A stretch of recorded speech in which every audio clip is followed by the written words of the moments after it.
Hello everyone, class 12 political science के final प्रयास series के पार्ट 2 में आप सबका फिर से बहुत बहुत स्वागत है। स्टार्ट कर देते हैं फाइनल प्रयास class 12 pol science chapter first, that is challenges of nation building का पार्ट सेकंड। तो पार्ट सेकंड स्टार्ट कर देते हैं। लास्ट पार्ट में हमने अच्छे से स्टार्ट कर लिया था एकदम। At the time of independence India face the multiple challenges. अब थोड़ा हम आगे जाते हैं, मतलब first challenge chapter first challenge का अब हम फर्स्ट पार्ट, मतलब first challenge to shape the nation और उसका first sub challenge that is partition, displacement and rehabilitation. तो आइए समझते हैं during the partition a lot of difficulties और प्रॉब्लम्स क्या क्या आई थी पार्टीशन के चलते। चलो जी, पहली problem, firstly there was a no single belt of Muslim majority areas in British India.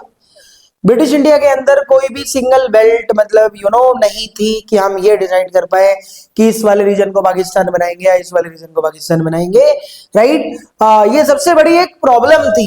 पहले ये सबसे बड़ी प्रॉब्लम थी, बाद में ये रिजॉल्व हो गई थी, मतलब सॉल्व हो गई थी, right? So there were two areas of concentration, one in the west and one in the east, and no way these two parts could be joined. So it was decided that the new country Pakistan will comprise two territories, that is West and East Pakistan, separated by a long expanse of Indian territory. First problem क्या आई थी during the partition, सबको याद होना चाहिए। पहले ये problem थी, बाद में ये प्रॉब्लम सॉल्व हो गई थी। पहली प्रॉब्लम यही थी यार कि ब्रिटिश इंडिया के अंदर ना कोई भी ऐसा एरिया नहीं था जो मुस्लिम मेजोरिटी वाला हो। तो सर्वेयर्स को ये फाइंड करने में बड़ी प्रॉब्लम आ रही थी किस रीजन को हम पाकिस्तान बनाएं।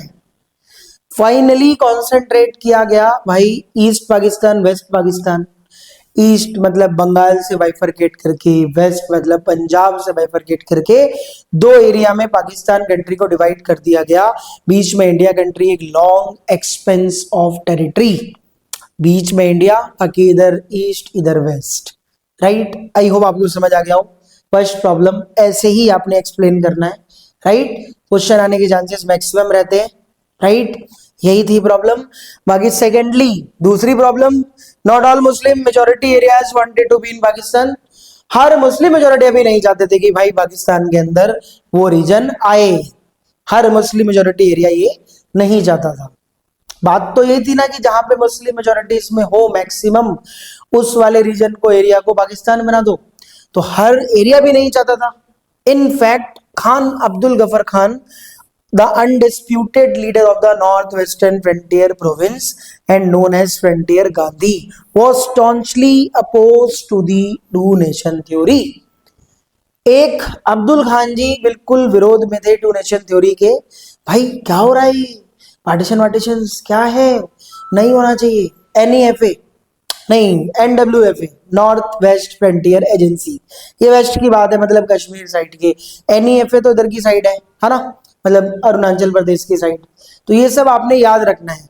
दूसरी प्रॉब्लम यही थी, मतलब आपको खुद पता है कि यार देखो पूरा साल हो गया पढ़ते हुए, अब आपको समझ आ गया होगा पार्टीशन के चलते ना प्रॉब्लम आई थी, बट बाद में ये सॉल्व हो गई थी, राइट। सेकेंड प्रॉब्लम ये थी। Third problem was that two of Muslim majority province would be bifurcated according to the religious majority at the district और इवन लोअर लेवल। भाई ईस्ट और वेस्ट पाकिस्तान में भी ना, मतलब वही एरिया मतलब फाइंड किया गया मुस्लिम मेजोरिटी से भरा हुआ, मतलब एक डिस्ट्रिक्ट लेवल से लेके लोअर लेवल तक ये देखा गया भाई इसको बना दो ईस्ट पाकिस्तान, इसको बना दो वेस्ट पाकिस्तान। अब पूरे बंगाल को भी नहीं बना सकते और पूरे पंजाब को भी नहीं बना सकते। Half Punjab half Bengal, bifurcation ऐसे हुई डिस्ट्रिक्ट लेवल से लेकर लोअर लेवल तक, राइट। तो दो प्रोविंसेस आप ध्यान से समझना, मतलब बंगाल बाइफरकेशन, पंजाब बाइफरकेशन ऐसे हुई। पहले ये प्रॉब्लम थी, बाद में ये भी सॉल्व हो गई। चौथी और आखिरी problem, the fourth problem was the minorities on both sides of the border. दोनों बॉर्डर के साइड में माइनॉरिटी प्रॉब्लम्स थी। गदर मूवी देखिए वन वाली, स्टार्टिंग का सीन सीधा सीधा दर्शाएगा कि किस तरीके से वहां पे बंटवारे के वक्त हिंदुओं को फोर्स किया गया अपनी कंट्री में जाओ, because Pakistan is going to a Islamic nation, ऐसे कह रहा था, और India country is going to a secular nation, आज भी है। यस, तो आप स्टार्टिंग का सीन देखना, आपको समझ आ जाएगा मतलब किस तरीके से मतलब बहुत सारी एट्रोसिटीज ऐसे ऐसे देखी गई थी। गदर मूवी से आपको ये टॉपिक बड़े अच्छे से समझ में आ जाएगा, लेकिन आप मेरी बात भी समझो यार, मेरी बात भी समझो कि जो चौथी आखिरी प्रॉब्लम थी ना, माइनॉरिटी प्रॉब्लम थी बोथ साइड्स ऑफ बॉर्डर्स पे, right. Lakh of Hindus and Sikh in the areas that were now in Pakistan, लगभग लाख के करीब यहाँ पे हिंदू सिख वाली कम्युनिटी थी पाकिस्तान के अंदर, जो आज पाकिस्तान में, and an equally large number of Muslim on the Indian side of Punjab and Bengal and to some extent Delhi surrounding areas found themselves trapped. They were allies in their own land and become easy target. चौथी और आखिरी problem से बस यही है कि भाई लाख के करीब हिंदू और सिख कम्युनिटी मतलब पाकिस्तान में थी, जिनको फोर्स किया गया भाई अब जाओ, राइट। और इधर ही मतलब पंजाब बंगाल में भी उतनी मात्रा में मुस्लिम्स भी थे। बट हमारा देश तो भाई धर्मनिरपेक्ष मतलब सेकुलर, सेकुलरिज्म है ना, तो भाई हमने तो ये नहीं बोला ना कि तुम उधर ही उधर जाओ, ऑब्वियस सी बात है। बट ये प्रॉब्लम थी, माइनॉरिटी प्रॉब्लम्स, की टर्म वाइज आपने ध्यान रखना है। तो 4 मार्कर में अगर क्वेश्चन आए आपने एज इट इज मतलब याद रखना है और अच्छे से लिख देना है। During the partition a lot of difficulties, 4 problems, right. अब आगे चलते हैं, अब समझेंगे पार्टीशन के बाद के कॉन्सिक्वेंसेस, मतलब परिणाम। भाई परिणाम क्या रहे थे, यहां से भी क्वेश्चन आने के चांसेस रहते हैं, right. So there were killings and atrocities on both sides of the border, दोनों साइड मारधाड़ हुई थी, बहुत लोग मारे गए थे भाई, अत्याचार दोनों साइड देखा गया था। In the name of religion people of one community ruthlessly killed and maimed people of the other community. क्या नाम है, in the name of religion, भाई धर्म के नाम पे मार पिटाई चल रही थी, ये consequence, right. Cities like Lahore, Amritsar, Kolkata became divided into communal zones. MCQ में आ जाता है कि भाई कौन सी सिटी कम्युनल जोन्स बनी थी, something like this 1 2 3 Lahore, Amritsar, Kolkata, right. बाकी force to abandon their homes and move across border, force तो किया ही जा रहा था भाई, इधर जाओ उधर जाओ। मैं बोल रहा हूं ना, गदर मूवी देखना, स्टार्टिंग का सीन पार्टीशन के कॉन्सिक्वेंस को ही दर्शाता है। बंटवारे के वक्त और बंटवारे के बाद में क्या हुआ था, ये people went through immense sufferings, बहुत ज्यादा मतलब लाइक सफरिंग्स वगैरह सिचुएशंस थी। Minorities on both side of the border fled their home and often secure temporary shelter in refugee camp. अब ऐसा तो है नहीं कि एकदम से उड़ के आ जाएंगे भाई, एक बॉर्डर से दूसरे बॉर्डर में इंसान, रास्ते में रुकेंगे, सेंटर कैंप्स वगैरह लगाएंगे और उसमें आराम आराम से चलेंगे। मतलब ना पार्टीशन वाला दिन वो जो था ना, मतलब तभी तो स्टार्टिंग में बोला गया कि at the time of independence as a newly independent country, जो सिचुएशन इंडिया कंट्री की थी वैसी किसी की नहीं थी as a newly independent, right. Because our freedom came with the partition, ये लाइन याद रखनी है, राइट। तो they were made to convert to the religion of the abductor and were forced into marriage.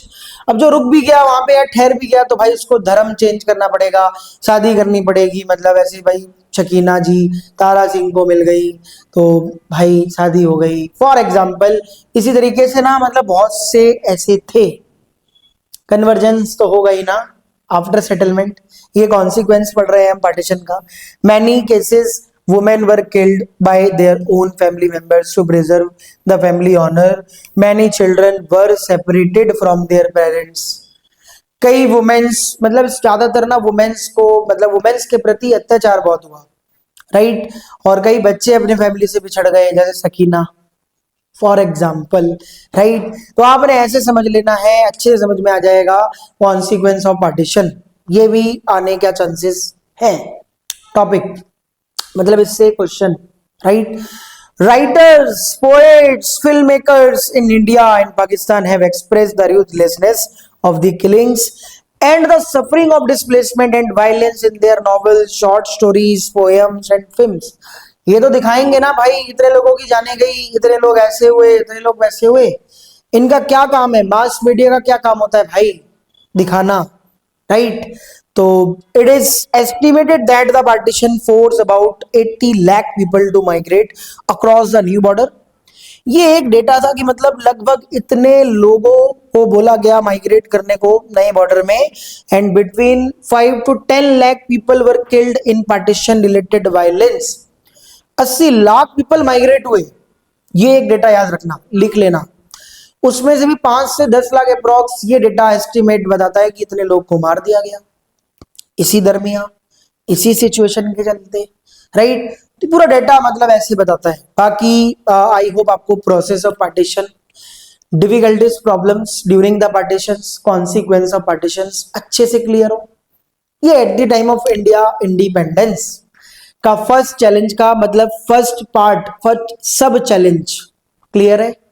Video को आराम आराम से समझो, एकदम से समझ में आ जाएगा। अब आगे चलते हैं सेकंड सब चैलेंज पे। तो टॉपिक क्या है, इंटीग्रेशन ऑफ प्रिंसली स्टेट्स। अब इस पूरे मतलब लाइक दूसरे सब चैलेंज में हम समझेंगे प्रिंसली स्टेट का इंटीग्रेशन, राइट। तो जानेंगे हम कि भाई प्रिंसली स्टेट्स क्या थी, राइट। तो British India was divided into what were called the British Indian provinces and the princely states. देखो भाई, ब्रिटिश इंडिया 2 प्रोविंसेस में डिवाइडेड था, ब्रिटिश इंडियन प्रोविंसेस और प्रिंसली स्टेट्स, ये आपको क्लियर करना है, राइट। अब British Indian provinces directly under the control of the British government, British Indian government, British Indian provinces directly control में था ब्रिटिश गवर्नमेंट के। एंड देन अदर हैंड से several large small state ruled by princess called the princely states. और जो दूसरा state था princely state, वो directly princess के अकॉर्डिंगली मतलब वहां पे रूल चला करता था, तभी उस स्टेट को प्रिंसली स्टेट कहा जाता था। तो ये बात तो हो गई कि भाई ब्रिटिश इंडिया प्रोविंस 2 प्रोविंस में डिवाइड था, एक ब्रिटिश इंडियन प्रोविंस और दूसरा प्रिंसली स्टेट, दोनों पर अपना अपना रूल होता था। ठीक है जी, दोनों समझ आ गया। अब एक चीज ध्यान रखना, princely state enjoy some form of control, कुछ ही फॉर्म ऑफ कंट्रोल को प्रिंसली स्टेट एंजॉय कर पाते थे ओवर देयर इंटरनल अफेयर्स, जो भी उनके इंटरनल अफेयर्स है, as long as they accepted British supremacy. But British की सुप्रीमेसी को उन्हें एक्सेप्ट करना पड़ता था, भले ही 2 प्रोविंस अलग अलग थे, एक पर प्रिंसेस रूल, एक पर ब्रिटिश गवर्नमेंट, बट सुप्रीमेसी किसकी थी, ब्रिटिशर्स की, लाइक ब्रिटिश गवर्नमेंट की, ब्रिटिशर्स की, राइट, मतलब ब्रिटिश गवर्नमेंट की। तो आपने ऐसे समझ लेना है, भले ही प्रिंसली स्टेट्स मतलब प्रिंसेस रूल करते थे वहां पे, प्रिंस राजाओं वाले राज्य, और ब्रिटिश गवर्नमेंट के कंट्रोल में ब्रिटिश इंडियन प्रोविंस थे, बट सुप्रीमेसी को एक्सेप्ट करना पड़ता था प्रिंसली स्टेट्स को भी। ठीक है जी, दिस वॉज कॉल्ड पैरामाउंसी और सुजरनिटी ऑफ द ब्रिटिश क्राउन, इसको हम ये कहते थे, right? So princely states covered 1/3 of the land area of the British Indian Empire, and 1 out of 4 Indians lived under princely rule. लगभग 1/3 एरिया कवर करते थे Britishers, sorry princely states, princely states 1/3 area cover करते थे। और overall कितने थे princely states भाई, 5 6 5, ये आपने पॉइंट याद रखना है, राइट। बात समझ आ गई, ये समझ आ गया आपको प्रिंसली स्टेट्स का मतलब, ब्रिटिश इंडियन प्रोविंस का मतलब। अब आगे चलते हैं, यहां भी प्रॉब्लम थी, यहां भी प्रॉब्लम थी, हर जगह प्रॉब्लम थी भाई, कोई भी चैलेंज हो प्रॉब्लम से भरा हुआ था, राइट। अब द प्रॉब्लम समझते हैं भाई थी क्या, इंटीग्रेट करना अपने आप में चैलेंज था, राइट। तो this was a very serious problem and could threaten the very existence of a United existence of a United India. United India के अंदर ये बहुत सीरियस प्रॉब्लम थी कि हम सारे प्रिंसली स्टेट को कैसे इंटीग्रेट करेंगे। अब क्विट इंडिया मूवमेंट के बाद भारत देश आजाद हो गया और उसके बाद ब्रिटिशर्स चले गए, तो बाउंड्री क्लियर नहीं करके गए भाई, ये इसकी है, इसकी इसकी है, बिल्कुल क्लियर करके नहीं गए, हमारे बीच ना प्रॉब्लम छोड़ गए, राइट। और प्रॉब्लम छोड़ गए मतलब यार बोल गए ब्रिटिशर्स, लाइक प्रिंसली स्टेट को ऑप्शन देगा, या तो आप इंडिया में चले जाना, या पाकिस्तान में चले जाना, या रिमेनिंग इंडिपेंडेंट, आजाद हो जाना। एक बात बताओ, प्रिंसली स्टेट्स को मतलब ऐसा ऑप्शन मिल गया, तो ऑब्वियस सी बात है प्रिंसली स्टेट क्या करेंगे, भाई यही तो डिसाइड करेंगे कि वो उन्हें आजादी चाहिए, वो सेपरेट कंट्री बनाएंगे। तो जब ऑप्शन मिला था तो ट्रावनकोर प्रेजेंट टाइम में केरला, ट्रावनकोर ने अनाउंसमेंट दी कि भाई वो डिसाइड कर रहे हैं इंडिपेंडेंस, यानी वो अलग से एक देश बनाएंगे। And the ruler of Hyderabad Nizam Osman Ali Khan similar announcement वो भी देते हैं, नेक्स्ट डे आजाद करेंगे। Nawab of Bhopal, Nawab of Bhopal were adverse adverse Nawab of Bhopal, the Nawab of Bhopal were adverse to joining the constituent assembly. ये भी मतलब भोपाल के नवाब भी मना कर देते हैं कॉन्स्टिट्यूएंट असेंबली को ज्वाइन करने से। This was a strange situation, बहुत स्ट्रेंज सिचुएशन थी, right, since the Indian independence was aimed at unity, right. बाकी इंडिया की इंडिपेंडेंस का एम यही था, यूनिटी को इंश्योर करे, self determination as well as democracy, यही था। We shall run our country with democratic government and सबका भला करें, यही था। इसी जर्नी की शुरुआत हुई थी। अब यहाँ समस्याएं आ रही हैं कि प्रिंसली स्टेट्स मतलब ये डिसीजन ले रहे हैं कि वो आजाद कराना चाहते हैं, बहुत बड़ी प्रॉब्लम थी, राइट। अब इस प्रॉब्लम में गवर्नमेंट अप्रोच क्या थी टुवर्ड्स दी प्रिंसली स्टेट्स, क्या थी गवर्नमेंट अप्रोच, इसको समझो आप। The government took firm stands against possible division of India. भाई Muslim League opposed the Indian National Congress and took the view that state should be free to adopt any course they like. भाई ये जब problem थी ना कि princely state को integrate कैसे करेंगे, उस टाइम भाई कांग्रेस के डिसीजन को भी मतलब कांग्रेस के डिसीजन का भी विरोध किया मुस्लिम लीग ने। बोला कि भाई जिसको जहां मर्जी जैसे जो भी करना है, जहां जाना है वहां जाओ। ऐसे कैसे यार, इंडिया मतलब एक यूनाइटेड ऑफ स्टेट्स कैसे बनेगा, लाइक सारे स्टेट्स को कैसे हम स्टेटस दिलवा पाएंगे, कैसे हम अपना नेशन खड़ा कर पाएंगे। ठीक है, चैलेंज है, हर चैलेंज के बाद इंडियन पॉलिटिक्स के इतिहास में डेवलपमेंट हुई है। हमारा देश कोई कमजोर नहीं है, भले ये चुनौती थी, लेकिन इस टाइम की इंटरिम गवर्नमेंट मतलब जब तक प्रॉपर इलेक्शंस नहीं हो जाते तब तक चल रही गवर्नमेंट, राइट। और उस बीच सरदार वल्लभ भाई पटेल ने बहुत हिस्टोरिक रोल प्ले किया, क्रूशियल रोल प्ले किया, negotiating with the rulers of princely states firmly but diplomatically and bringing most of them enter into the Indian union. Sardar Vallabh Bhai Patel ने बहुत ही इंपॉर्टेंट रोल प्ले किया था प्रिंसली स्टेट को integrate कराने में। ऐसे नहीं छोड़ सकते हम भाई कि तुम जहां मर्जी जाओ, और इस प्रॉब्लम में भाई इन्होंने अनाउंसमेंट दे दी आजाद मतलब हम होना चाहते हैं, क्या है, नामकरण करना है लैंग्वेज और कल्चर के बेसिस पे, कैसे करें। तभी तो इस चैप्टर का नाम मेरे प्यारे से बच्चों, सभी students, humanities stems challenges of nation building है। नेशन बिल्डिंग के प्रोसेस में मतलब आसानी से थोड़ी ना सारी चीजें, शेप आसानी से थोड़ी खड़ा हो जाएगा। अब शेप तैयार करते समय चैलेंज तो आते हैं, बट हमने क्रॉस कर दिया था, राइट। और इन सब में सबसे इंपॉर्टेंट रोल प्ले था वल्लभ भाई पटेल का। अब यहाँ पे गवर्नमेंट अप्रोच में 3 कंसिडरेशन को देखा गया, मतलब गाइडेंस 3 तरीके की। Firstly the people of most of the princely states, most of the princely state के people clearly wanted to become part of the Indian union. सारे क्लियर थे, और वो सच में, इसको आप क्लियरली मतलब रियली, इसको रियली कर लो, रियली मतलब सच में चाहते थे कि वो इंडियन यूनियन का पार्ट बने। रूलर नहीं चाहते थे कईयों के, लेकिन काफी लोग ये जरूर चाहते थे कि भाई इंडियन यूनियन का वो पार्ट बने। Secondly the government was prepared to flexible in giving autonomy, मतलब गवर्नमेंट बिल्कुल तैयार थी तुम्हें पूरी ऑटोनॉमी को गिवन कराने में, पूरी फ्लेक्सिबिलिटी देने में टू सम रीजन्स।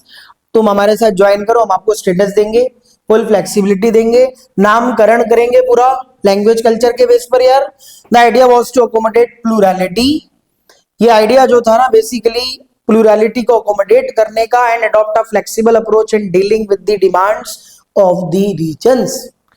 ये आइडिया बहुत अच्छा था भाई, आप सब ज्वाइन करो, हम आपको लाइक स्टेटस देंगे टू गिविंग ऑटोनॉमी, राइट। मतलब इंडियन कॉन्स्टिट्यूशन में ऐसा थोड़ी ना है कि भाई अलग थलग कोई बातें लिखी है, सबके फेवर में है, equality for all, fundamental rights दिया गया है, राइट। दूसरी consideration, thirdly in the backdrop of partition which brought into focus the contest over demarcation of territory, backdrop से आप ये भी चीज सोचो कि इस कंटेक्स्ट में भी मतलब फोकस किया गया, जो भी टेरिटरी की डिमार्केशन हुई थी, integration and consolidation of the territorial boundaries of the nation had assumed supreme importance. मतलब ऐसा एज्यूम किया गया कि भाई देखो जो भी टेरिटरी है मतलब नेशन की, ये हमारे पास रहेगी, मतलब हमारे पास से कहीं नहीं जानी चाहिए, ये हमारे लिए सुप्रीम इंपॉर्टेंस मतलब इसकी है। हम ऐसे कैसे अपना रीजन जाने दें किसी को। हमारी जब देश में जब बंटवारा हुआ था तो ऑब्वियस सी बात है, ये क्लियर था कि भाई ये डिमार्केशन ऐसे हुआ है, तो भाई चैलेंज जरूर था, मगर हम कैसे जाने दें।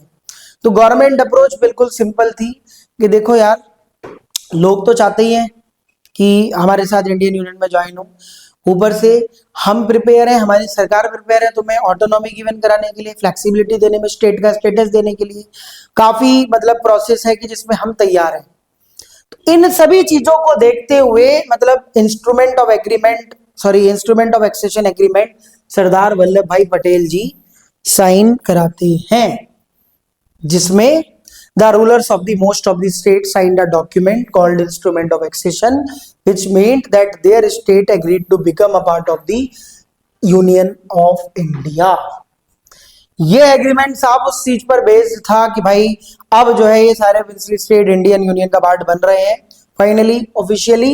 Accession of the princely state of Junagadh, Hyderabad, Kashmir, Manipur proved more difficult than the rest. बाकी ये वाले स्टेट इन्होंने नहीं भी किया था स्टार्टिंग में साइन।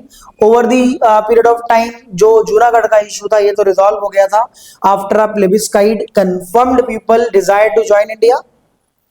भाई देखो प्लेबिस्काइट जब कंडक्ट किया गया, लोगों से पूछा गया जूनागढ़ में कि आप क्या चाहते हो, तो उन्होंने मान लिया भाई हम तो इंडिया में आना चाहते हैं, तो जूनागढ़ इंडिया के पास आ गया। लेकिन कश्मीर, हैदराबाद, मणिपुर प्रॉब्लम यहाँ हो गई, उन्होंने नहीं साइन किया। अब देखते हैं क्यों नहीं किया, उनकी एक स्टोरी टॉपिक अलग है हैदराबाद की और मणिपुर की। बाकी कश्मीर तो आप पढ़ोगे रीजनल एस्पिरेशन में, है ना। तो हैदराबाद, मणिपुर दोनों को हम समझेंगे। उसके बाद लास्ट टॉपिक है रीऑर्गेनाइजेशन ऑफ स्टेट्स इसी चैप्टर का। पहले आप ये बताओ ये बात समझ आ गई, कमेंट में मुझे बताते जाओ ताकि मुझे पावर मिलती रहे। और भाई अगर समझ आ रहा है तो प्लीज कमेंट इट भाई, एनर्जी दो। राइट, फाइनल प्रयास इसे ही कहते हैं कि बिल्कुल फाइनल प्रयास है। Right, so that is all for this part. मिलते हैं पार्ट थर्ड में। मतलब मेरी कोशिश है कि मैक्सिमम 3 पार्ट में आपका इंडियन पॉलिटिक्स में चैप्टर कवर कराता रहूं। कोशिश थोड़े कम पार्ट में भी है, but the point is part ward नहीं, चैप्टर नहीं खत्म करना है, अच्छे से समझाना है। राइट, ताकि आप सबको अच्छे से समझ में आए। सो मिलते हैं नेक्स्ट पार्ट में, पार्ट थर्ड लास्ट पार्ट रहेगा इस चैप्टर का। Thank you so much for watching, bye bye.